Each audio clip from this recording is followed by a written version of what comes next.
Hello, everyone. Chag Sameach, Modim Lesimcha, and welcome to Torah Lechaim with your host, Rabbi Anibal Mas, celebrating Sukkot with all of you. And I wish I could have done it from the Sukkah, but it's very noisy here in the neighborhood to run the class. Maybe next year. I remember during COVID they did it from my Sukkah at home, so I don't know, not so crazy to do it. But here we are, back at our weekly study. Welcome, David. Welcome, Shelley. Welcome, Brenda. Chag Sameach to you. Yeah, great. Yes, we're all hopeful for potential peace in Israel, right? Yeah. Oh, thank you, David. I enjoy playing and singing. I haven't done that. I haven't done morning singing in a long time. At least not in the main service. I guess you missed the family service that I was doing downstairs with the kids. I had a chance to sing more there and play keyboard my own way with my crazy sounds and all that. I built my own patches to do it. So it's very different. I maybe one day I can show you guys what I do. And yeah, with some very fancy sounds. Let's put it that way. I bring my own synthesizer and I make my own mixes and I have a drummer, bass guitar, saxophone, trumpet, hand drums, singers. It's pretty cool. And I get to sing and I get all the fun during the high holidays. But it was fun to do it in the main service as well. Well, welcome everyone. We are giving everybody a couple more minutes to start with the class. Today we are going to start to study something that I never taught before in the Torah L'chaim. I was checking every year I check what I taught previous years, so not to repeat myself, at least not too much. There are some things that sometimes it has to be repeated because they are the essence of the holidays, especially when we study the holidays. But something different today. We're going to study about the Ushpizin, these mystical guests that we receive in the Sukkah every day. So I don't know if you ever learned about the Ushpizin. I don't know if you are familiar with the concept. Let me know in the chat and what you know about the Ushpizin, other than that there is a movie, a very funny Israeli movie, but what the Ushpizin of Sukkot actually are. Okay. Shelley, you said, there I suggest that you may be the oldest kid in the room. Yeah, you're absolutely right. And I have more fun than all of them together. I hope everybody with the coffee, this is not just Torah L'chaim, but it's also Torah L'chaim and coffee. Pretty cool. I have my espresso here with me, a double today. That's what I like around this time of the day, a double. And then around 3 p.m., a single shot. So that will have to wait another 3 hours for me to have it. Okay, one more minute, and we will start talking about the Ushpizin, the guests, the mystical and magic and super powerful guests that we are receiving every day of Sukkot. And it's a Kabbalistic thing. You're not going to have it in the Torah. In fact, I was reading that the whole thing of the Ushpizin is not even in the Shulchan Aruch. So there is no really halacha about it. This is just in the realm of tradition. So that's why many people don't do it. And I started to be more aware about it once I bought my home sukkah. I always lived in an apartment before, but now that I'm living in a house, I have finally the chance to build my own sukkah. So I got this kit that came from New York to an office that I was in Toronto, and then it was sent to me. And it has a canvas. The walls are a canvas. It's the same material that they use to build parachutes, so it's really strong. And what is cool about it, and I will show you a photo in a few minutes. What is cool about it, it has all the blessings that you need in the sukkah. They are printed inside, so it's kind of, it comes decorated if you want. It has some writings and things. And in one of the walls, I have all the rituals of the Ushpizin to do it in case I want to do it. So it's like I have no way out. It's they are staring at me every time I have a meal in the sukkah. The the ritual of the Ushpizin. So we are going to study. We are going to study that. Okay. So we are who we are. Welcome everyone. I'm gonna go to the class. Let's go quickly through this, and this is all the details about Sukkot. Okay. And by the way, I don't know if you like this new layout for the app that I'm using. I'm shrinking a little bit of my image so I have more space for the words there. Remember, in previous classes it used to be like this, and now I have it like this. Let me know what you think. I keep playing with this thing. It's a very fancy software. I can also do this, or I can do this, or I can do this. But I think this is my favorite. I think this is my favorite. Let me know what you think. Okay, Sukkot begins on the 15th of Tishrei, which is very significant, which means that we are celebrating Sukkot with a full moon. Considering that the Hebrew month starts with the new moon, which is when you cannot see the moon, you have no light at night. Sukkot starts at the point where the light of the moon is the brightest. So that tells you a lot about the character of Sukkot, because back in the day, without electricity, you could extend your celebration way into the night because you have some natural light coming or shining on you. So that this is very significant, and it goes very well with the joyous character of Sukkot. Yes, Brenda, it's magic. It's this beautiful software that I'm using, that I really like it. And I don't know, one day if I can show you, but I can also see all your comments next to the window, so I have everything around me. It's very well organized. Very well organized. So we celebrate Sukkot 7 days in Israel, but 8 days in the diaspora. That means outside Israel. It means that we are all celebrating here, unless it is somebody connecting from Israel, we're all celebrating Sukkot for 8 days. My name for the new moon is Sukkot moon. Yep. It's Sukkot moon. So start with the full moon. And Sukkot has basically 3 names. So we have 3 other names other than Sukkot. Sukkot means huts or booths. So in the Torah it's called Chag HaAsif, the festival of the gathering. In the Talmud they call it Chag, simply Chag, which means the festival with capital T. And the Siddur, the prayer book, calls it Zman Simchateinu, the time of our rejoicing. Sukkot is one of the 3 festivals of pilgrimage. Also, always good to remember.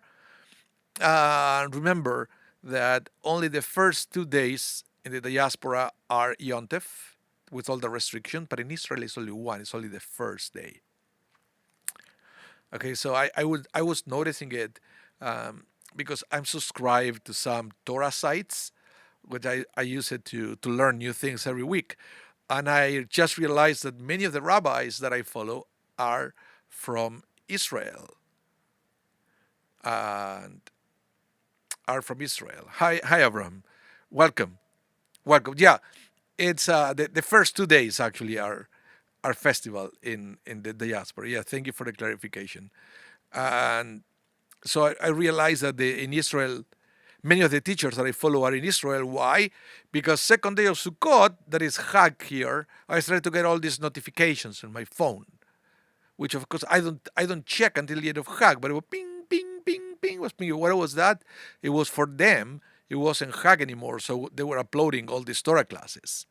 So, yeah, that's what it is. So the last day of Sukkot is called, okay, let's go back here. We'll recite a blessing when we enter the Sukkah. There's a special blessing, which is Leishev Basukkah, to sit the Sukkah. But it's more to inhabit the Sukkah. because the whole idea of Sukkot is we move to the Sukkah for a whole week. If you can sleep there, it's great. But at least you should have all the meals, the Sukkah. And then the last day of Sukkot is called Hoshana Rabbah. Here they call it Hoshana Rabbah, but the Israeli pronunciation, the Sephardic pronunciation, the one that I learned at school, is Hoshana Rabbah. And also, trivia fact, it marks the end of the high holidays. And so many people for Hoshana Rabbah, they come to synagogue with the same kittel, the same white gown that they will wear during the high holidays. We don't do that tradition of the Shari Zedek, but other synagogues they do. And yeah. So let's study about the Ushpizin. And this is what I wanted to say because this is something that not too many people are familiar with. Maybe they heard the concept. The concept of Ushpizin became a little bit more popular after the Israeli movie Ushpizin. I don't want to give you any spoilers, so I won't tell you what it's about. But it happens during Sukkot. Okay, and there are guests that come to somebody's house, so that's what it's called Ushpizin. It's a comedy. If you can find it, you should watch it. That's for sure. That's for sure. But that also piqued the curiosity of people to know what the actual Ushpizin are. So now in these days, more people are familiar about the Ushpizin of the festival than they were before the movie. That is a fact. I'm aware of that. Okay, but the Ushpizin, this guest that visit us during Sukkot, it's a Kabbalistic tradition. So the Shulchan Aruch doesn't even say anything about it, which means that there are many different formulas that we use to welcome these guests. Okay? So it's coming from the Zohar.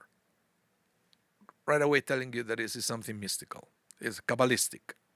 So the Zohar says, Rabbi Abba said, it is said in Leviticus, you are to live in Sukkot for 7 days.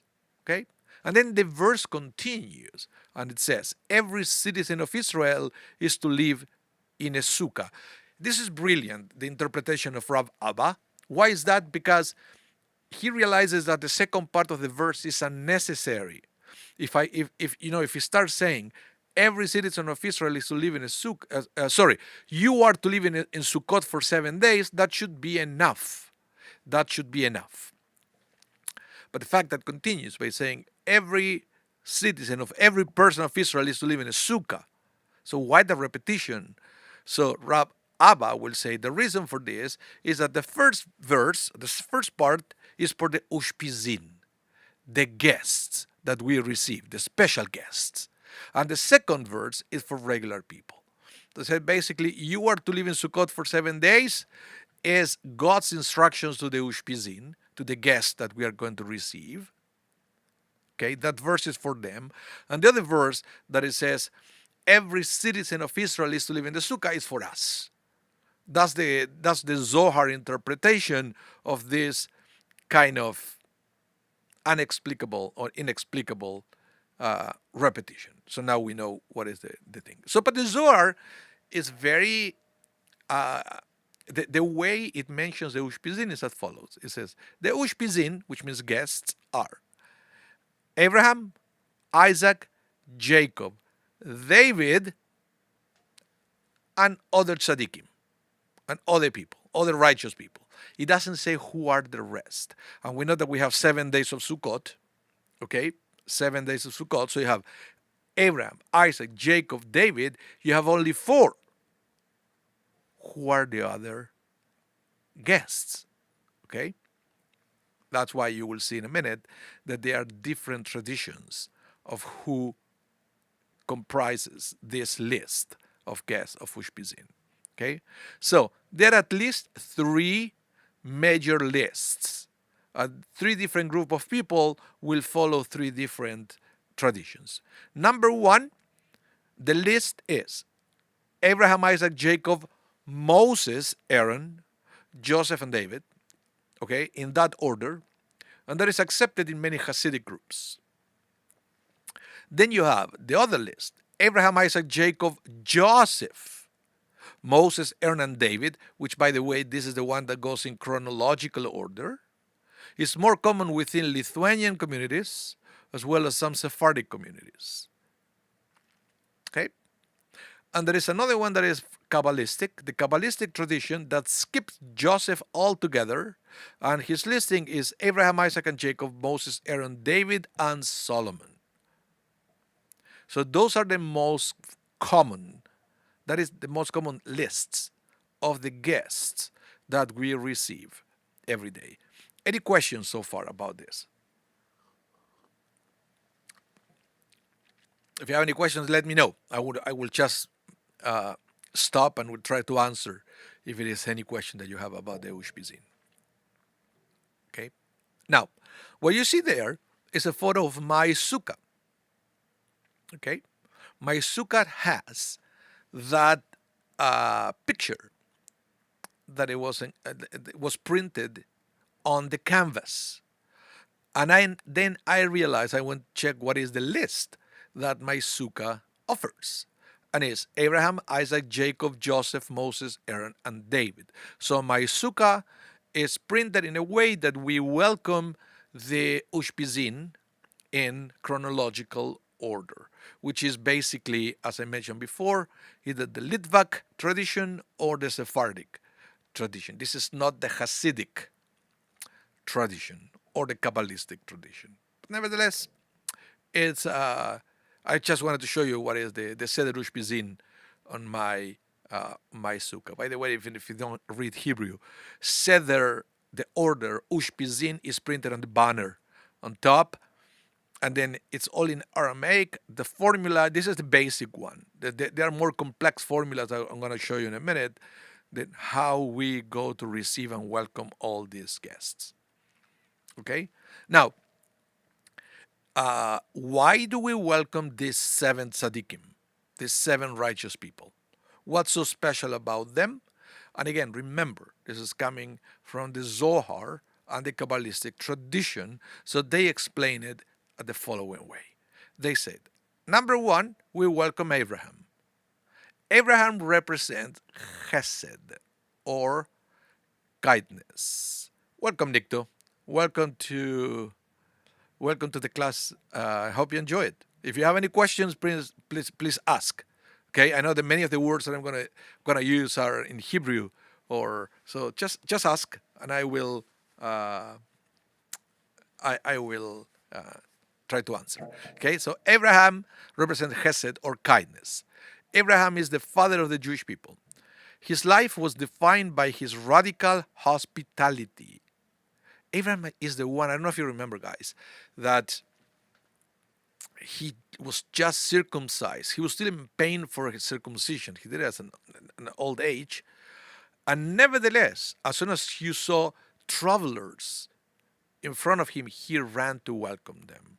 So for him, the value of hospitality was so radical that he overcame pain, physical pain, to go and receive guests. Okay? That's why we honor Abraham on the first day of Sukkot. So, first day we receive Abraham, represent Chesed, kindness. So, radical hospitality even towards strangers. He was the first to open his heart to others and to recognize God's presence in the world. The one God, right? As Jews, we inherit Abraham's legacy of kindness, or we should. We should embrace the legacy of kindness. His trait of chesed challenges us to create a welcoming and compassionate world, beginning in our own homes. Each time we extend a hand to someone in need, we connect to Abraham's boundless generosity. So, one of the traditions that we have when we welcome the Ushpizin is not just to welcome the Ushpizin, is to have an opportunity to meditate on what they represent and how we can apply whatever they represent, in this case, for example, kindness or hospitality, in our own lives. This is something that if you have other people invited to your sukkah, you can talk about it. So every day, this will open up a conversation about a different value that it should be present in our lives and that sometimes we neglect. But on Sukkot, we have a chance to remember and to talk about it. So this is very important. Whenever you receive or you welcome Abraham as your first Ushpizah, that's the singular Ushpizin, we reflect how can we add kindness in our life. So the next one is Isaac, Abraham's son. Isaac represents the value or the concept of, or the trait of Gevurah. Gevurah means strength. So Isaac is related to strength and discipline. Why is that? Well, Isaac's life was marked by quiet strength and inner discipline. He carried the weight of being bound on the altar, an experience that taught him the value of restraint and deep trust in God. Remember that Abraham almost sacrificed Isaac. Why? Because God said to Abraham, go sacrifice your son. So the Torah doesn't tell us what kind of dialogues went on between Abraham and Isaac at the time where Abraham tied him into the altar. But then the masters of Kabbalah are trying to, they try to fill up the blanks in this tradition. And one of the things is that Abraham told Isaac, trust me and trust God. Trust. You know, we usually complain and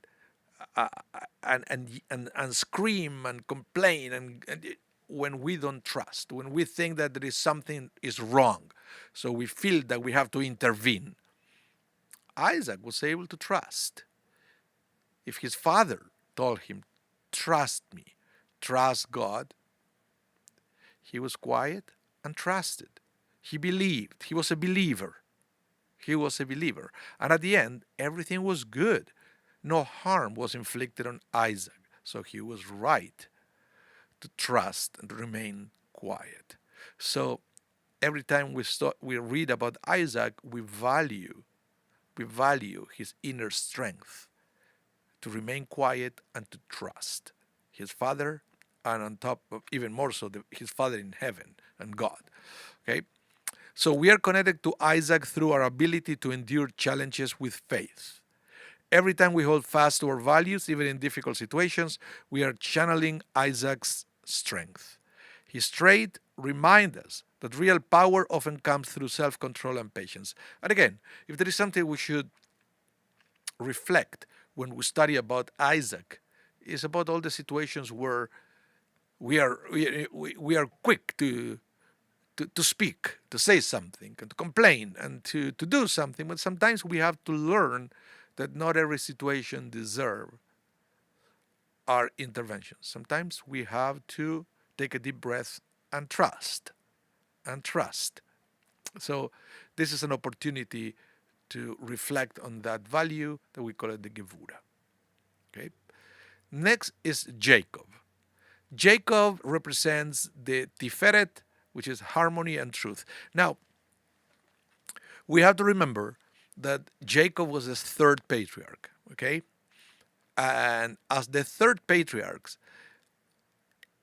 it is believed that he had both. He had both, a little bit of Abraham and a little bit of Isaac, which means that Jacob had both kindness and strength. So he was able to blend the two. Abraham was giving without ever just giving. Isaac was restrained. So they were two opposites, and Jacob is the one who was able to bring balance to the two. So that's what he said, harmony. Tiferet is the harmony, but Tiferet is, again, it's one of the Sefirot of the Tree of Life in Kabbalah, and it fits of the other two. It fits on Chesed and Gevurah. So this is a very important one because it's the first time that we can see the blend of the two. So Jacob, the father of the 12 tribes, represents the beauty of balance. His life was a journey toward truth and harmony, whether reconciling with his brother Esau or striving to create peace within his family. as descendants of Jacob, because remember, we are the children of Israel. Israel and Jacob was the same person. Remember, God changed the name of Jacob to Israel. So when you said we are the people of the children of Israel, we can also say we are the children of Jacob. Same. So as descendants of Jacob, we are called to seek Tiferet, the balance between kindness and strength, between spiritual ideals and the reality of everyday life. When we bring this harmony into our relationships, we continue Jacob's legacy of truth and balance. Let's see who else is there. Now we have Joseph. Joseph represents the yesod, connection and integrity. Joseph's story is one of resilience and integrity. Despite being sold into slavery by his brothers, Joseph rose to power in Egypt and ultimately saved his family from famine. His ability to stay true to his moral foundations, even in the face of adversity, is something we as Jews deeply resonate with. So, before I read the end, you have to remember what happened here, right? And let's connect it to our own lives. Usually, people that have been mistreated in life, usually, not always, usually people who have been mistreated, they became bitter and angry at life and sometimes towards other people, at other people. So Joseph represents the invitation to reflect in the fact that we should never allow the experiences, the bad experiences that we had, we should never allow the bad experiences to be what guides our life. Don't let your past dictate your future. This is Joseph. Joseph is teaching us that. Don't let your past dictate your future. When Joseph had the power to rise to when Joseph had the opportunity to have the power to be in charge of Egypt, he could have used that power to pay back to every person that mistreated him, but he didn't.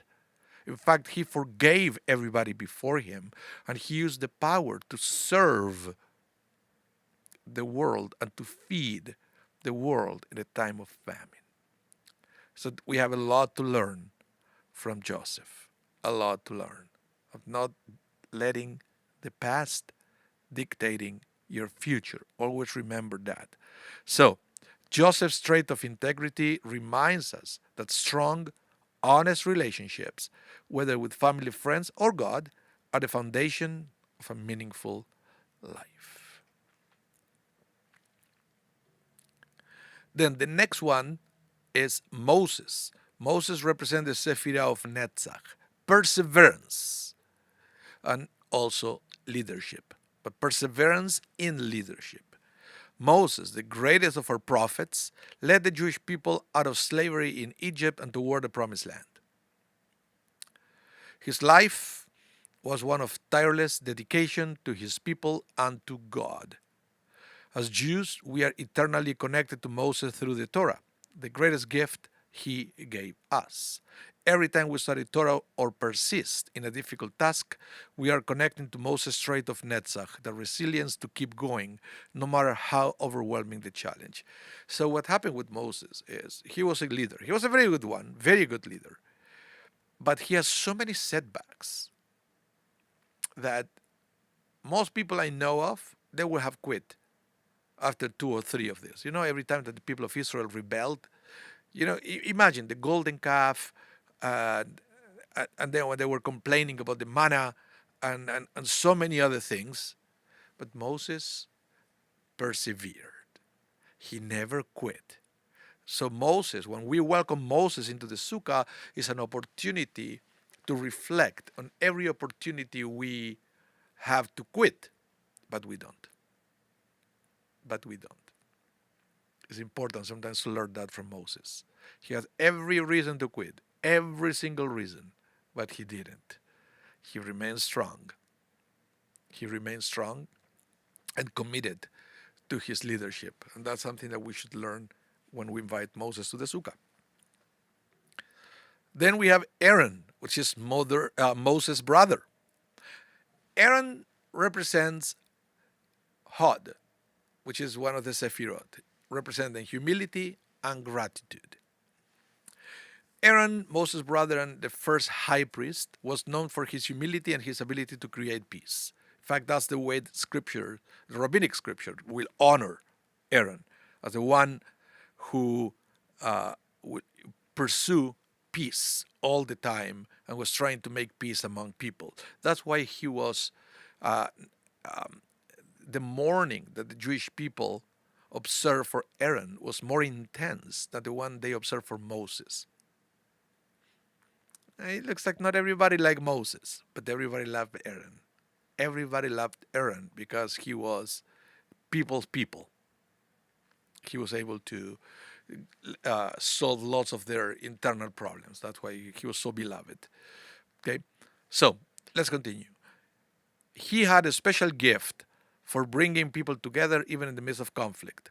We inherit Aaron's trait of Hod when we approach life with humility and seek to make peace in our own communities. Each time we let go of pride or offer a word of reconciliation, we are following in Aaron's footsteps and embodying his sense of gratitude and harmony, which is also interesting because you cannot have gratitude without humility. They all come together. Humility comes first, and from a place of humility, then you can express gratitude. A person who never expresses gratitude is not a humble person. It's a person who thinks that they have no reason to be grateful at anything, that we deserve everything. We are entitled to everything. And that is the arrogant attitude, not the modest attitude. And the last one is David. David represents Malchut, also leadership but connected to responsibility. King David, the warrior and poet, established the monarchy in Israel. Well, first with Saul, but King Saul, what is the word that I'm looking for here? King Saul's model of monarchy was terrible. He started strong until he wasn't anymore. He started faithful to God until he wasn't anymore. And towards the end, he let arrogance took over his life. He became very insecure. And because of that, he started to make a lot of mistakes. And that, at the end of the day, cost him the kingship. But so King David came with a new model. He wasn't by any means a perfect person, but he remained faithful to God to the end. And when he made a mistake, he was quick to recognize that he made a mistake. David. So that's what he basically established the monarchy, but he also set the foundation for the future messianic line. We believe that the Messiah will come from the seed of David. David's leadership was rooted in humility and his deep relationship with God.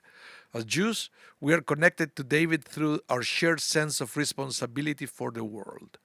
Each time we take on a leadership role, whether in our family, our community, or our work, we are embodying David's kingship. True leadership, David teaches us, is about service and responsibility, not power. So these are the 7 ushpizin that we receive traditionally on Sukkot. But you may wonder, okay, these are the traditional ones. But what about in modern days? Do we welcome any female ushpizin? And the fact is that the conservative movement put together a list of also female ushpizin, female guests, that some people follow that tradition, and they also welcome the female guest into their Sukkot, into their sukkahs. So who are these female ones? Well, the female guest, also called ushpizot. Okay, ushpizin is for men, ushpizot is for women. So the 7 are as follow. The selection of ushpizot is based upon the 7 female prophets named in the Talmud in Masechet Megillah, pages 14a and b. By the way, this is the Babylonian Talmud. So these 7 female guests are Sarah, Miriam, Deborah, Hannah, Abigail, Huldah. Who is Huldah? You will see in a minute. And Esther. In the Talmudic passage, each woman is associated with prophetic acts, but later they were invested with mystical symbolism by medieval Kabbalists. And that's why these are the names that they were added in modern days to the list of Ushpizin. So if this is your tradition, the one that would like to do, if you want to welcome the Ushpizin, you will receive two Ushpizin every day, one male, one female. Okay? So let me explain to you a little bit who was who here. So Sarah, the first of the Ushpizot. Sarah journeyed with her husband Abraham from Ur to Canaan to Egypt and back. Her inability to conceive jeopardizes the covenant God made with Abraham, and therefore his household, to make their progeny numerous and give them the land of Israel. Her response to God that he will give her son in her old age is to laugh. Okay? The name given to her son Isaac means laughter. But nevertheless, Sarah becomes the first matriarch, the one who went side by side with Abraham into embracing kindness and spreading kindness to the world. So that's why Sarah was very important in the Kabbalistic tradition, and that's what is our first Ushpizah. The next one is Miriam. Miriam, remember who was Miriam? First appears in the Torah as the unnamed sister of the infant Moses. She watches over him when his mother hides him in the reeds of the Nile River after Pharaoh's decree to kill all infant Hebrew baby boys. Miriam saves him, and by extension the Jewish people, by convincing Pharaoh's daughter to adopt him and raise him as her own. Later, she appears in another form as Miriam the prophet, who leads the Israelite women in song and dance after the crossing of the Sea of Reeds. And also we know that the people of Israel was blessed with water in the desert thanks to the merits of Miriam. So when we're reading the Torah that when Miriam died, they didn't have this miraculous water to drink, and the people of Israel complained to Moses because they were thirsty. So there are also miracles attached to the name of Miriam, but it's also she was mentioned as a prophetess, and that's why it made the list of the Ushpizot. Next is Deborah, okay, and this is a very special one because in the Bible, only female military hero and the only judge to be called a prophet. She's a critical figure in the Israelite victory over the Canaanites, led by King Yabin and his general Sisera.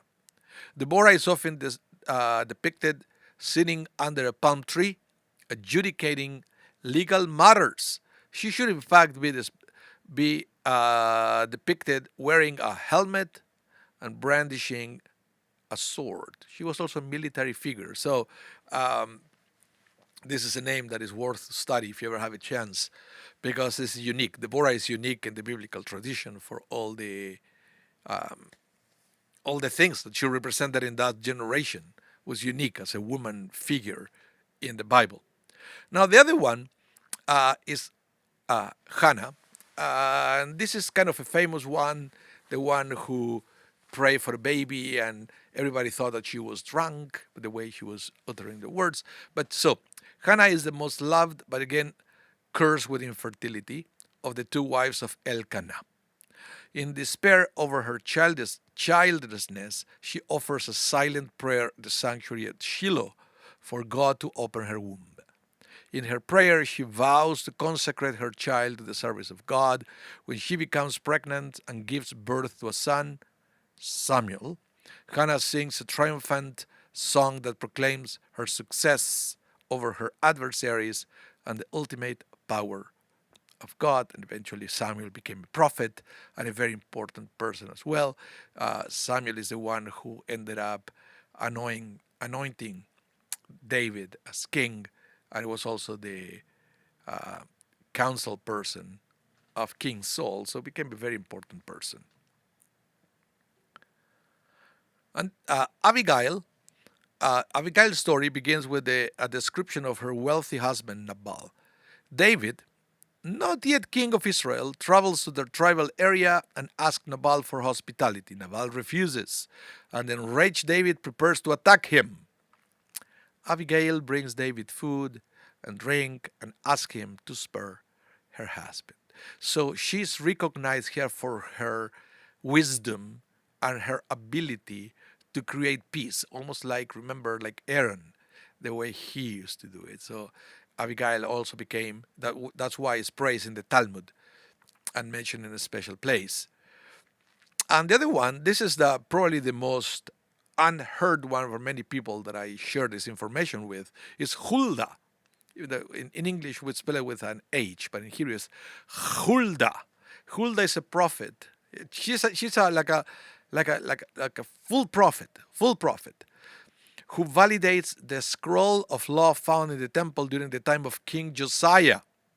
The story is fascinating also to go and read from the Bible when there were all these renovations on the temple, and these scrolls, missing books from the Torah, were found.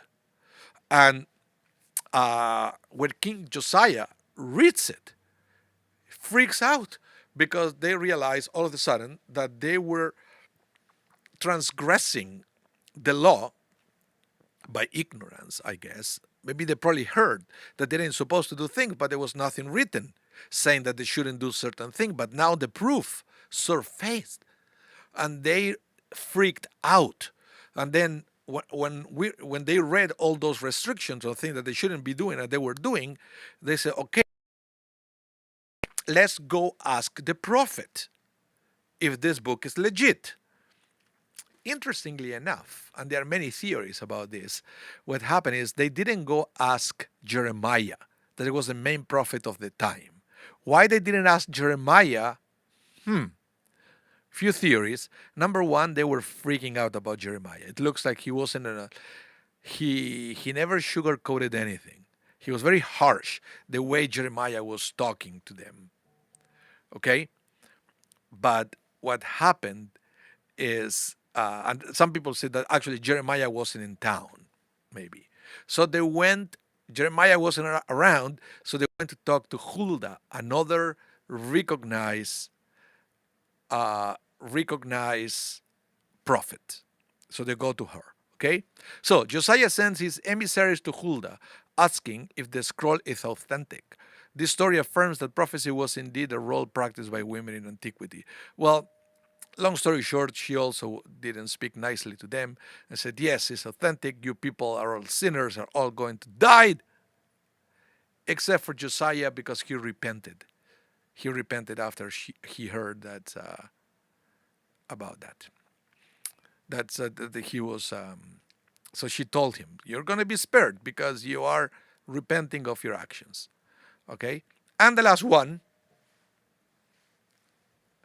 very famous one, Esther, the one from the Megillah, the one we read in Purim. Esther is first introduced as one of the young virgins taken into the harem of King Ahasuerus as a replacement for his banished, independent-minded wife, Queen Vashti. Esther is chosen to become queen, but does not reveal her Jewish identity to the king or his court until her people are imperiled by court intrigue. So that's why. That's what. Those are the 7 Ushpizot, and we welcome them with the 7 Ushpizin, if that's your tradition. The traditional tradition is just the male, but in this day and age, we also add the 7 females. Have you ever heard about this? Let me know in the chat. I'm curious if you ever heard about the Ushpizin or also the Ushpizot, the women that I just explained here, that they're part of the festivity. Now, beyond that, some Sephardic Jews follow the tradition or the custom of setting aside a chair in the sukkah for the guest of the day. The chair is decorated, and they announce each day that this is the chair of the Ushpizin. That chair remains empty throughout the meal. The custom is reminiscent of Elijah's cup at the Passover Seder, or the Elijah chair at the traditional circumcision. They also place a plate of food by the empty chair. The food is then sent to the poor with a note that says, "This is the share of the Ushpizin." So, in other words, the food that is put there, nobody eats it. Nobody's allowed to eat it. Nobody of the guests of the sukkah are allowed to eat it. Then you have to wrap it up, to put it in a package, and give it as a donation to the poor. That's what you can do. If you can find somebody in a corner or something, you can give it to them. It's almost like you're giving it to them on behalf of the Ushpizin of the day. It's a beautiful tradition that the Sephardics do. Now, let's talk a little bit about the ritual of the Ushpizin. What do we do? How do we welcome them? While the original text is in Aramaic, I will share with you the English formula if you ever want to use it when you welcome the Ushpizin, the Sukkah. So we start saying, "Enter, holy and sublime hosts. Enter, holy and sublime leaders." By the way, I forgot to mention this. Every day we welcome all of them, the seven, except that out of the seven, one or two, if you welcome the females, are honored that day. Okay? But every day we welcome all of them, but one is special. That's what you should remember. It's not that you have one at a time. They all come to visit you every day. So enter, holy and sublime hosts, enter, holy and sublime leaders, enter, faithful hosts, to sit in the shade of sublime faith, in the shade of the blessed Holy One, in the shade of the divine presence. Now, for the first day, which Abraham is the main one, you will say, "May Abraham, the beloved, enter, and with him Isaac the bound, and with him Jacob the complete, and with him Joseph the righteous, and with him Moses the faithful shepherd, and with him Aaron the holy priest, and with him David the anointed king." And if you are welcoming the female, you will say a similar formula for them as well. Okay, after you do that, you continue reading and you say, "We are now prepared to fulfill the commandment of the Sukkah as the Creator commanded. In Sukkot shall you dwell for 7 days. Each native among Israel should dwell in Sukkot, in order that your generation will know that I caused the Israelites to dwell in Sukkot when I brought them out of the land of Egypt. I am Adonai, your God." So immediately after we welcome the host, we read this out loud to remember why we are there. It's not that we are having a picnic in the park. We are celebrating Sukkot, so we read it to make sure we know the concept. Okay? And then, of course, we say together, and we believe that the Ushpizin are saying it with us, the blessing of being on the Sukkah. We said, "Blessed are you, Adonai, our God, universal sovereign, who sanctified us with your commandments and commanded us to sit in the Sukkah. Baruch et Adonai Elonu melech haolam, asher kidshanu v'tzvotav etzivanu leishev basukkah." Okay? Then at this point, you will see all the blessings of the Kiddush and the Hamoitzi and everything. And then you say the blessing of the Sukkah. And now we're ready to eat, right? So before we eat, we say, remember, first we welcome the Ushpizin, then we said, "Sit, sit, sublime host, sit, sit, holy host, sit, sit, faithful host, sit in the shade of the blessed Holy One, in the shade of the divine presence. Our portion with all Israel's portion is pure, as it is written, Adonai's portion is the people, Jacob is God's own possession." So also pay attention how the Sukkah is described. The Sukkah is described as the shade of the divine presence. Why is that? And the Talmud talks about this extensively. The Talmud would say that the original Sukkot weren't physical Sukkot. The original Sukkot mentioned in the Bible were the clouds of glory, that Ananei HaKavod, that God sent on top of the people of Israel to protect them in the desert, because Sukkah means shelter. So God was sending this supernatural shelter to protect the Jewish people, and that was the That's why it's called here the shade of the divine presence, or the special cloud that it was protecting the Jewish people back in the day. Now we don't have the cloud anymore, so we build the physical sukkah to remember the times when we used to have the cloud. Okay? And then we continue. I invite to my meal the sublime host. Abraham, Isaac, Jacob, Joseph, Moses, Aaron, and David. And now we address the special host, the special guest of the day. First day, please Abraham, sublime host, may all the sublime hosts, Isaac, Jacob, Joseph, Moses, Aaron, and David sit here with me and with you. So we are saying, they're all welcome, but you are the special one today. You who transcend all worlds, may you consent to spread over us the sukkah of your peace. Blessed is Adonai forever. Amen. Ve'amen. And this is what you're going to do every single day on Sukkot, except that every day you're going to enhance the name of a different guest in your sukkah. And then finally, at the end of Sukkot, the last day of Sukkot, which is the day of Hoshana Rabbah, towards the end of the day, when you take the last meal of that day, before you leave the sukkah, because next day is going to be Shmini Atzeret, and even though we still sit in the sukkah, we don't say the blessing anymore because it's not part of Sukkot. Before we end the festival, we say, may it be acceptable to you, Adonai our God, God of our ancestors, that as we establish and sat in this sukkah, so may we merit in the coming year to sit in the sukkah of the Messianic era. Amen.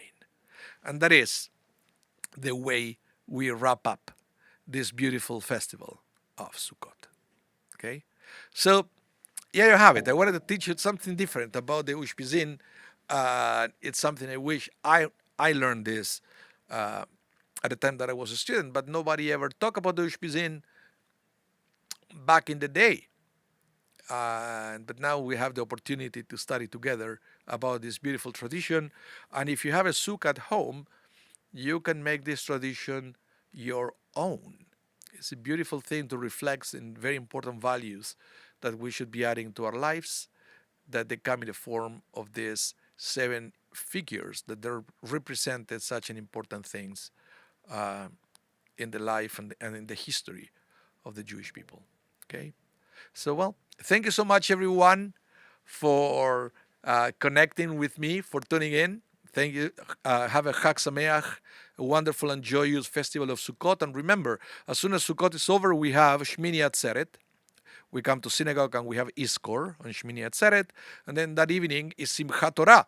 It's when we finish the Torah at the last little bit of Deuteronomy. And right away, we start with Genesis, the beginning of the Torah. Right away, we make the connection. We believe that there is no beginning or end in the Torah. It's a permanent cycle in the life of a Jew. So it's a beautiful thing. And if you come to Shari Zedek, we actually unfurls the whole Torah. And we physically connect the end with the beginning. And so people can take a tour of the Torah and to have a visual representation of how the Torah encircles us every day of our life. Okay? So, thank you, everyone. And remember, if you missed any part of this class, don't worry. It's going to be rebroadcasted tonight at 8 p.m. Central Time. You can catch it again if you want. And otherwise, I hope to see you next week. And have a wonderful rest of your day, everyone. Chag Sameach, Modim Lesimcha, Chagim Uzmanim Lesason. Be safe. Hope to see you soon. Bye, everyone.